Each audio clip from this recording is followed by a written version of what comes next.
Radio Sucesos 101.7 FM presenta su noticiero Sucesos, un periodismo libre para una democracia plena. Los hechos y las opiniones de los sucesos que marcan nuestro tiempo.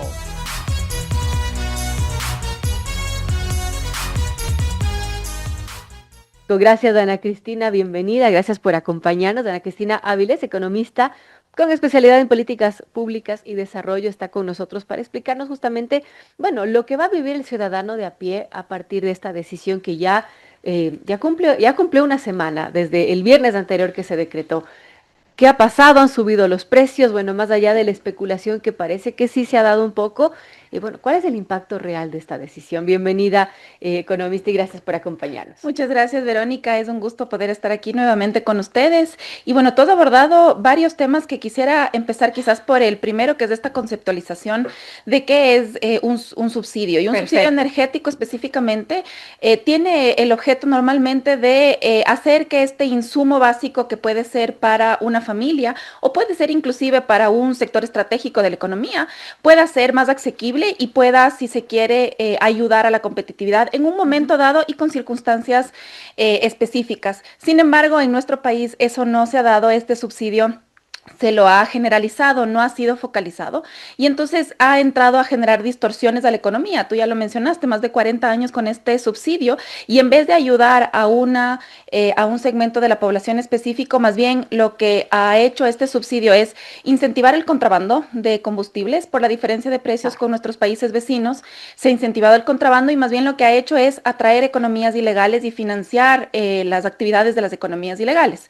Otro elemento es que incentiva todavía el consumo de estos combustibles fósiles en distintos ámbitos de la economía, porque evidentemente es un insumo que sigue a un precio extremadamente barato, subsidiado por el Estado. Entonces, no permite y no incentiva más bien que distintas industrias o inclusive el propio sector automotriz migre hacia energías más limpias. Y finalmente, y que quizás aquí el punto más importante que yo creo que motiva mucho más a la toma de la decisión, es que es un beneficio que ha terminado perpetuando ineficiencias e inequidades. ¿Esto qué quiere decir? Es un subsidio que ha sido entregado a sectores de la sociedad que no han mostrado mejoras en su eficiencia energética o mejoras en su eficiencia social, en su equidad.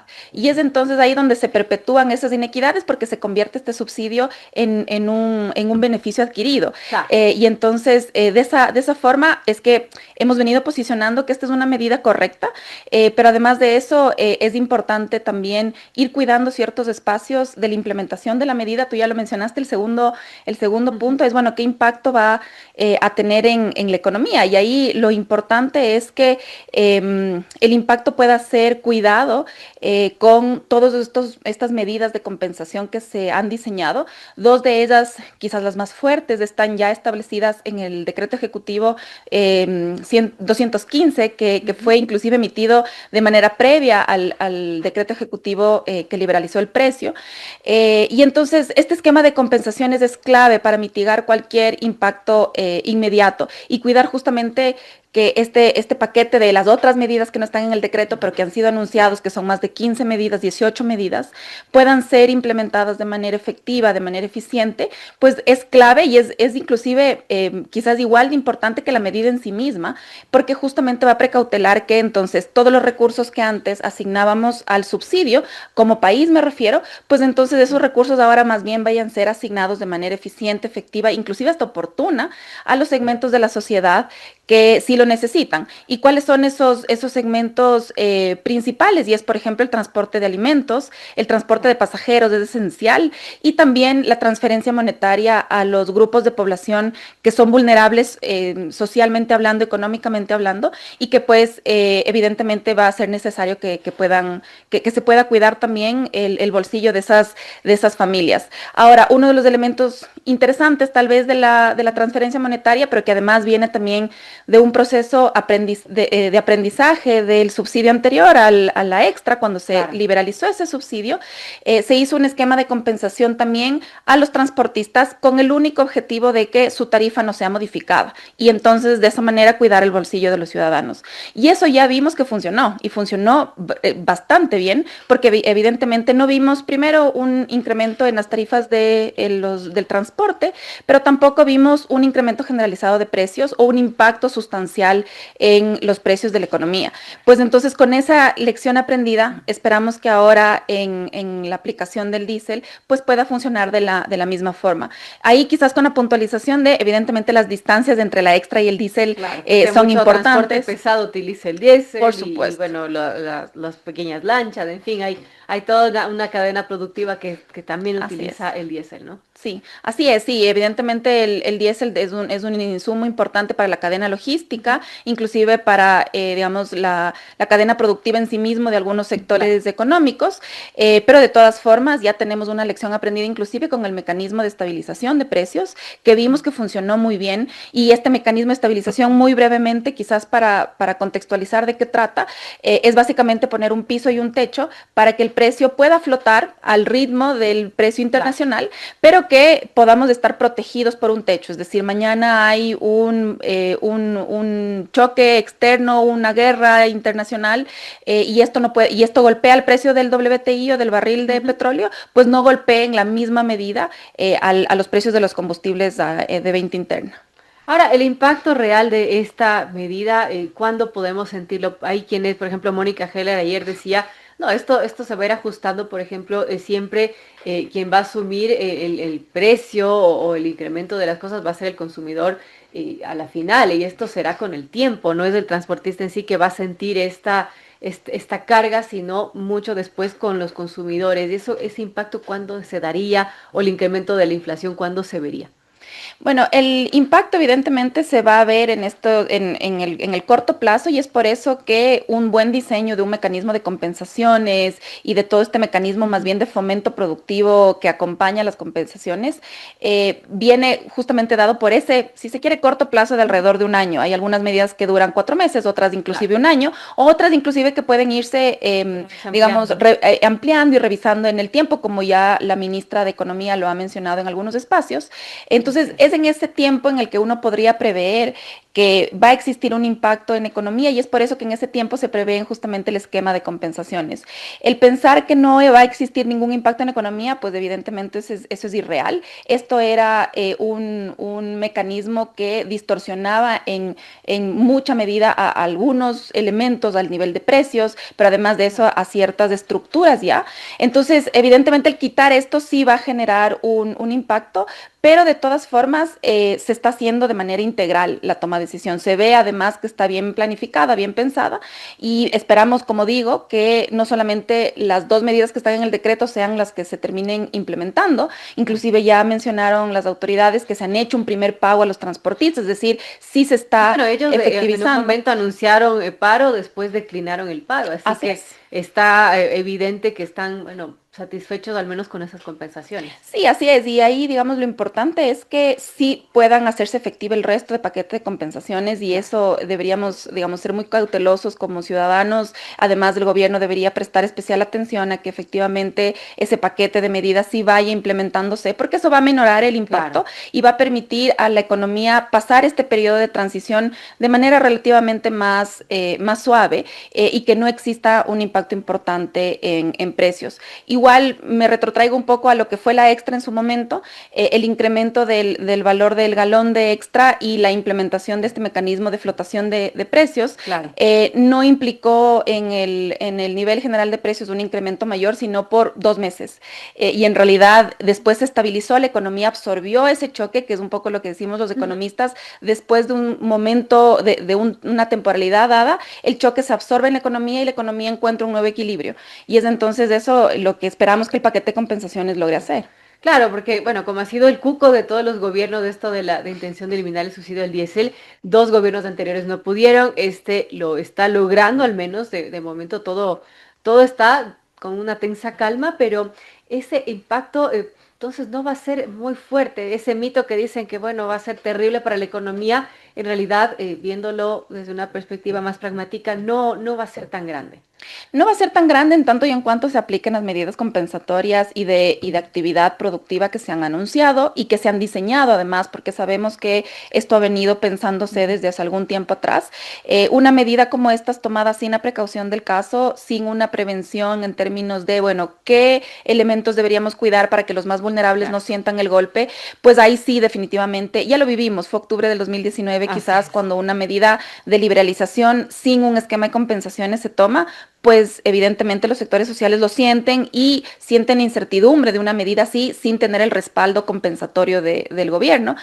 Pues ahora ya hemos visto poco a poco que es un poco distinto. Es como tú mencionabas, los transportistas al sentarse a la mesa pues ya vieron el esquema compensatorio y quizás depusieron su paralización y pues esperemos que poco a poco los grupos sociales también vayan un poco aceptando esto porque en realidad esta medida es necesaria no solamente para quizás quitar una sola distorsión de la economía. Esta medida es necesaria para, si es que el Ecuador quiere pensar en un plan de desarrollo, en una senda de desarrollo concreta que atraiga inversiones extranjeras, que nos permita desarrollarnos mucho más sin una amenaza tan fuerte de inseguridad, por ejemplo, este tipo de medidas se tienen que tomar y que los distintos sectores puedan irse sumando a eso, pues va a ser súper importante.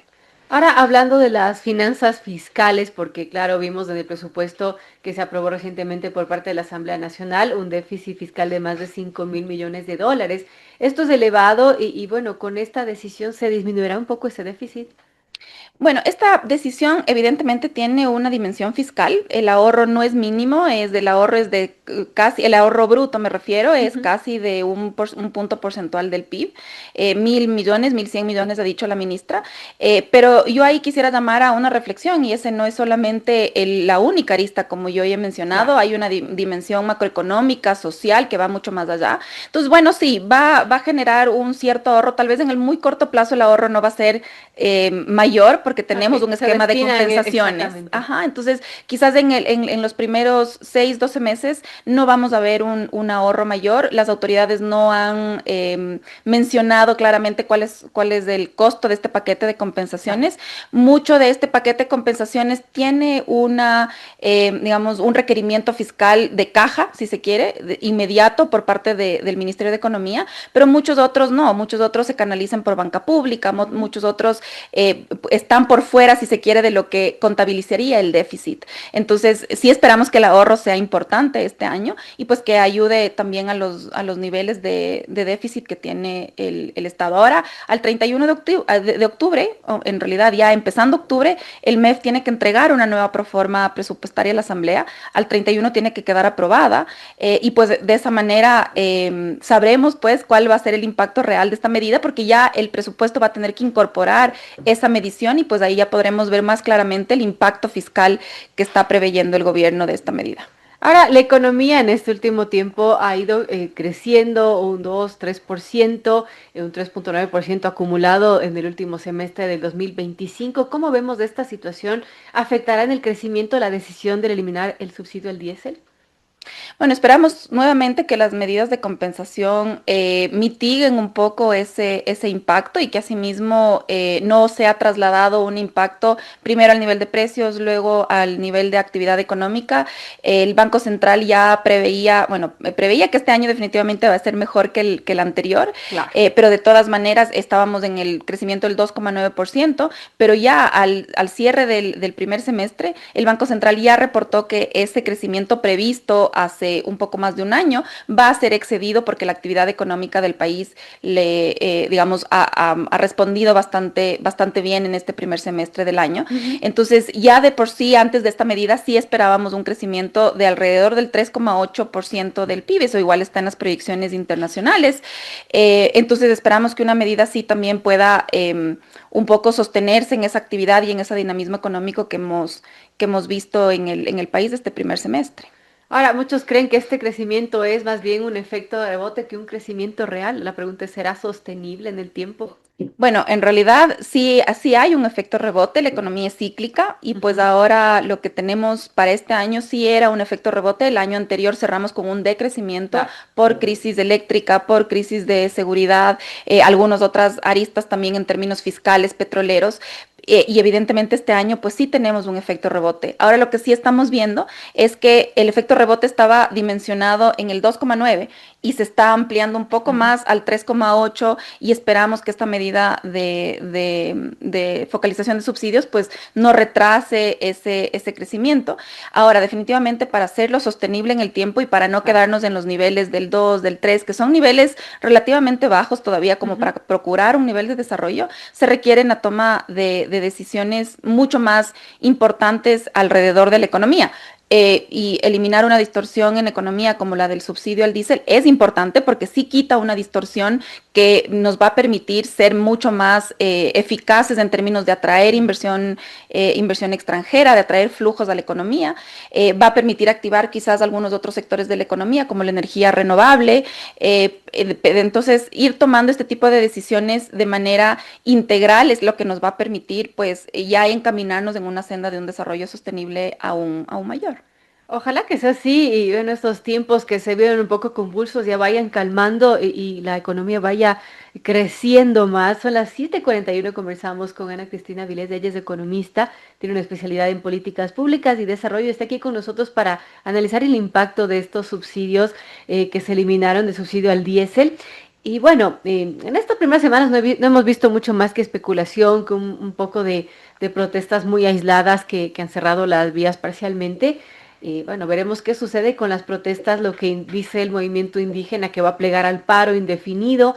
Esto podría complicar la economía. Definitivamente, y ya hay métricas de que así lo ha sido. Bueno, es una medida que evidentemente toca fibras sociales sensibles, no se puede desconocer, y pues el buscar ciertas posiciones de movilizaciones indefinidas en realidad no abonan a trabajar para mejorar los esquemas sociales alrededor de la eliminación del subsidio, no abona para que, digamos, podamos buscar cómo hacer que ese subsidio sea más eficiente. No hay una propuesta clara en términos de estos sectores que buscan más bien una movilización, sino la propuesta es deróguenme el decreto ejecutivo. Entonces, en ese sentido, sí, digamos, hacer un llamado también desde otro segmento de la ciudadanía que sí vive este tipo de decisiones, evidentemente con cautela, pero con la responsabilidad social también y patriótica, si se quiere, de que este tipo de medidas tienen que ser tomadas para que en realidad beneficien a los más vulnerables. Ya vivimos en el paro del 2019 15 días de movilizaciones que le costaron al país 820 millones según el Banco Central. Es una locura. En junio del 2022 también el Banco Central por 20 días de movilizaciones adicionales hizo una estimación en más de 1.100 millones de dólares que le costó al país, y esto evidentemente tiene una dimensión en pérdidas económicas por daños, pérdidas económicas ocasionadas, si se quiere, por producto que se daña en carretera o que no puede llegar a su destino. Claro. Pero además de eso, también el sector productivo frena su producción y frena su actividad, y ahí hay, digamos, una paralización o una actividad económica no generada que afecta al empleo, que afecta a las propias comunidades que están protestando. Entonces, sí creo que hay que tener, digamos, una visión un poco más integral, si se quiere, porque estos sectores quizás que pueden ser perjudicados por una medida del combustible, también van a ser compensados por el gobierno, y quizás la forma de poder solicitar que sea más justa estas compensaciones, pues la paralización completa no es la forma, ya lo hemos vivido como país. ¿Usted ve adecuadas estas compensaciones que envía el gobierno? ¿Cree que hace falta algo más? A ver, de inicio me parece que es un esquema bastante completo, es un esquema que por un lado, como decía yo, busca precautelar a los más vulnerables. Tenemos un segmento de protección al transporte de pasajeros y eso definitivamente quizás es lo más sensible a precautelar porque es el segmento del transporte de pasajeros, primero donde se moviliza la mayor cantidad de personas que son vulnerables, pero además de eso también es una industria, si se quiere, la del transporte, que es muy sensible al precio. Un componente del 30-40% de sus costos es la gasolina. Entonces, evidentemente es un sector a cuidar. Y eso lo vemos que está cuidado con compensaciones al transporte urbano, al transporte interprovincial, intraprovincial. Entonces, eso definitivamente es muy importante. Y así evitar que ese incremento en el precio afecta al ciudadano, digamos, común de a Claro. pie, y que eso finalmente también afecta al nivel generalizado de precios. Tenemos otro tipo de compensaciones, no tanto en términos de bonos, pero para el transporte de carga Ujú. pesada, pensando más bien en que puedan renovar su flota, pensando en que puedan acceder a un bono de chatarrización y que más bien puedan renovar su flota con un préstamo. Este ha sido de lo que inclusive han mencionado los líderes del transporte pesado, una necesidad del sector, ser más eficientes energéticamente Claro. con motores nuevos, Claro, con que van a vehículos gastar nuevos. menos combustible, Así ¿no? es. Bueno, también vemos un bono importante al sector del agro, que Claro. evidentemente es un sector sensible y vulnerable. Entonces, vemos que sí está un esquema donde se teje una red de protección social importante. Además, hay el compromiso de aumentar la base del bono de desarrollo humano, para que asimismo las personas que Claro. ya son vulnerables también tengan un cuidado de sus ingresos por ese lado. Entonces, vemos que sí, un poco más bien ahí, si se quiere, la observación es a que esto pueda ser implementado de manera efectiva, oportuna, y que pues no nos quedemos con estas medidas compensatorias solamente en la palabra. Ahora, ¿qué podría pasar, por ejemplo, si ya se terminan estos 8 meses de compensaciones allí? ¿Tendrían que, bueno, ver otros factores, ver otro tipo de compensaciones o simplemente ya para ese entonces el precio estará regulado, la economía absorberá el impacto de esta eliminación del subsidio? Bueno, sí, en la economía siempre es importante ir midiendo a pulso, en todo momento cómo van desarrollándose estas medidas económicas en términos de los impactos en los distintos sectores de la sociedad. Muchas veces un impacto es el que medimos previamente y un impacto es el que preveemos, y por eso se diseña el Claro. esquema de compensaciones, pero quizás otro distinto es el que se termina dando, y pues las compensaciones tienen que ser revisadas al son de eso. Por ejemplo, nuevamente me voy al ejemplo de la extra. En la extra se midieron, digamos, en esa medida, Ujú. se hicieron una medición de impactos en términos del precio. Se vio que no iba a haber un impacto en el precio y se diseñaron unos esquemas compensatorios a la luz de esos estudios, y ya vimos que en la realidad pasó lo que se midió, es decir, no hubo un impacto importante. Entonces la medida se mantuvo y se mantiene. Inclusive entendemos que las compensaciones al sector de transporte que utiliza la extra poco a poco van reduciéndose. Entonces la economía va absorbiendo la medida. Ahora con el diésel pues tendrá que pasar lo mismo. En algunos meses las autoridades sería importante que puedan reevaluar si es que está funcionando bien el esquema de Claro. compensaciones. Hace falta reforzar, y ahí pues evidentemente es importante, la ministra lo mencionó hace algunos días, pues que están abiertos nuevamente siempre a poder revisar y rever que el paquete de compensaciones esté funcionando para lo que se creó, y es proteger a los más vulnerables. Bueno, importante este diálogo con Ana Cristina Vilés, economista con especialidad en políticas públicas y desarrollo. Gracias, Ana Cristina, nuevamente por acompañarnos. Muchas gracias, Verónica, por la invitación. Un gusto estar aquí contigo y los que nos escuchan. Hemos analizado el impacto que tendría esta decisión del Ejecutivo, que ya cumple una semana, por cierto, de eliminar el subsidio al diésel. Amigos, son las 7:48, tenemos que irnos a comerciales.